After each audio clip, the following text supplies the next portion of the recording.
Hello guys, welcome to my another cooking video. আজকের recipe হলো chicken cheese ball. So চলো দেখা যাক আমি কিভাবে তৈরি করেছি। ফার্স্টে একটা বাটিতে নিয়ে নিলাম চিকেন পেস্ট, গাজর কুচি, পেঁয়াজ বাটা, রসুন বাটা, কাঁচা লঙ্কা কুচি, পেঁয়াজ কুচি, সেদ্ধ করে রাখা ম্যাশ করা আলু। এবারে দেব মশলাগুলো।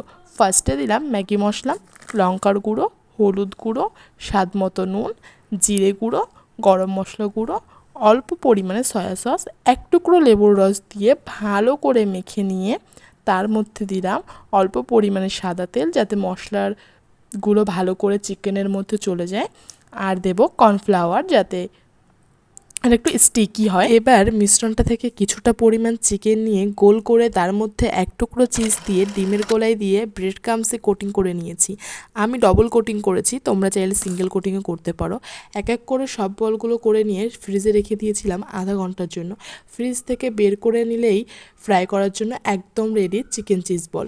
তোমরা অবশ্যই বাড়িতে ট্রাই করো। আশা করছি আমার বাড়িতে সবার যেমন ভালো লেগেছে তোমাদেরও অতটাই ভালো লাগবে। Thank you watching.